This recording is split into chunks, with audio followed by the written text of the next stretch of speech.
রবীন্দ্রনাথ ঠাকুরের আদর্শ নিয়ে, তাদের চিন্তা নিয়ে, তাদের সমাজ সংস্কার, শিক্ষা প্রসারে তাদের গুরুত্বপূর্ণ কাজ আছে। মতুয়া সমাজ তারা ভরসা করেছে,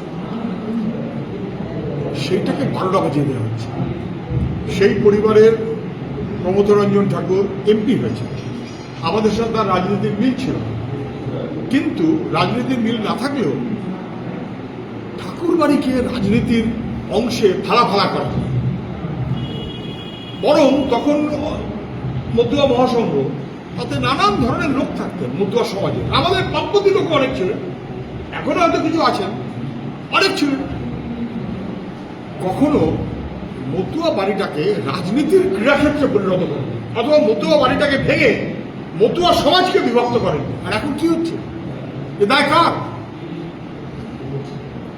মমতা ব্যানার্জি সরকারে আসার পর থেকে মতুয়া ব্যানার্জির মতুয়া পরিবারটা রাজনীতির আখড়া হয়ে গেল। ওই পরিবার থেকে একজন এমপি, ওই পরিবার থেকে একজন এমএলএ, কদিন পরে একজন এক পার্টি, আরেকজন আরেক পার্টি, তারপর সেই আরেক পার্টি, সে আবার ভেঙে আরেক রকম হয়ে গেল। একটা মতো যতদিন বামফ্রন্ট ছিল ততদিন একটা মতুয়া মহাসংঘ, ততদিন একটা ঐক্যবদ্ধ মতুয়া ঠাকুরবাড়ি, এবং ততদিন সবচেয়ে মতুয়া সমাজ।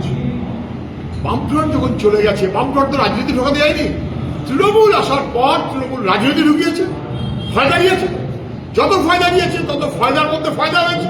তৃণমূলের থেকেই বিজেপি হয়েছে, আবার বিজেপির থেকে আরেকটা সেকেন্ড বিজেপি হয়েছে। এখন ঠাকুরবাড়িটা ফালা, মতুয়া মহাসংঘ একাধিক, মতুয়া সমাজ ফালা। কার্যত মতুয়া সমাজ তারা ঐক্য চায়, তাদের ঐক্যটাকে বিঘ্ন করে দিচ্ছে মতুয়া পরিবারের যারা এখন পরিচালনা করছে। তারা হরিচাঁদ ঠাকুরের আদর্শ থেকে বীরাপানি দেবী অথবা প্রমথনাথ ঠাকুর, এমনকি তাদেরও মনোভাব থেকে তারা সরে যাচ্ছে।